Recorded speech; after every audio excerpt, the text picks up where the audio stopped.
Nous allons voir maintenant comment ajouter un itinéraire technique, comment l'assigner à une production et comment faire le suivi.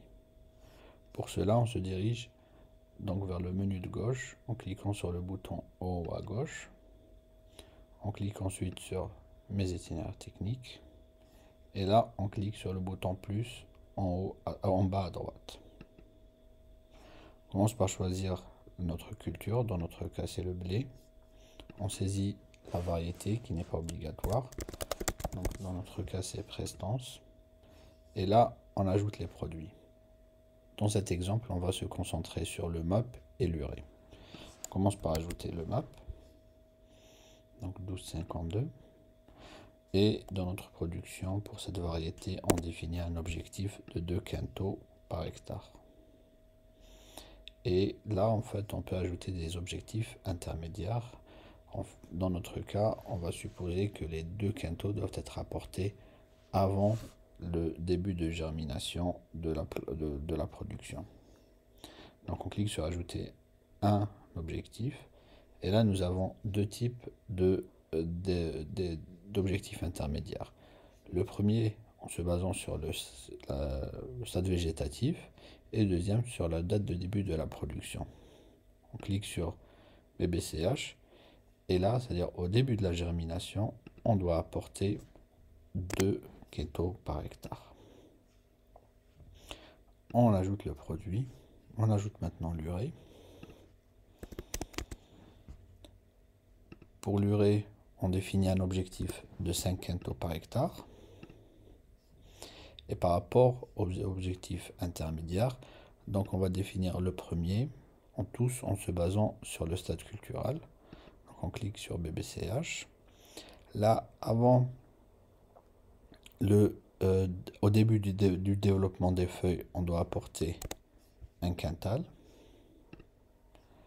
Après, avant le développement des parties végétatives, ou bien au début du développement des parties végétatives, c'est-à-dire BBCH3, on doit apporter un total de 3 quintaux. Après, au début de la phase de reproduction, on doit encore apporter un quintal, ce qui amène le tout à 4 quintaux. Et finalement, au début de la floraison, du BBCH5, on doit compléter les 5 quintaux. Et là, nous avons notre itinéraire technique. Et là, on peut cliquer sur la flèche en bas pour le déployer et pour vérifier que toutes nos informations sont bonnes. On clique ensuite sur Suivant. Et là, on peut ajouter soit du texte, des photos, une vidéo ou une note vocale pour donner plus de contexte aux futurs utilisateurs. On clique sur Ajouter et on confirme. L'itinéraire technique est créé. Pour filtrer les itinéraires techniques, on peut cliquer sur le bouton en haut à droite, bouton filtre, et là on sélectionne la culture. Par exemple, si on clique sur abricot, aucun itinéraire technique n'apparaît. Si on clique sur blé, l'itinéraire technique du blé apparaît.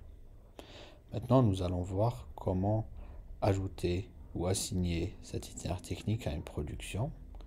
Donc on va sur la page des productions, on clique sur les 3 boutons et on clique sur assigner l'itinéraire. On choisit l'itinéraire concerné. Dans notre cas, c'est celui qu'on vient d'accepter. Et là, on clique sur assigner. Maintenant, pour faire le suivi, il suffit juste de cliquer sur la production. Et là, nous avons les quantités qui se calculent automatiquement. Nous avons par exemple le MAP, on a déjà appliqué 1,5 quintaux, qui représente 75% de l'objectif. Et l'urée, nous avons déjà appliqué 1 quintal, ce qui représente 20% de l'objectif. Maintenant, on va revenir en arrière et on va dire que voilà, que maintenant nous avons atteint que nous avons commencé la germination, c'est-à-dire le stade 0. Donc on clique sur BBCH 0, on sélectionne la date de début qui est aujourd'hui, on clique sur suivant, et là on ajoute des photos, une note vocale, des vidéos pour partager l'information avec les autres collaborateurs, et on confirme le stade végétatif. Et là, comme nous, ce que nous avons dit, c'est que avant la germination, on doit apporter 2 quintaux. Et là, en fait, quand on clique, là, le tracking apparaît en rouge. Pourquoi? Parce qu'on a déjà défini le stage BBCH0 et on n'a pas apporté les 2 quintaux. Par contre, pour l'urée, où c'est à partir du BBCH1 qu'on commence le décompte, à ce moment-là, il n'y a pas de problème. Voilà, merci beaucoup et à une prochaine vidéo.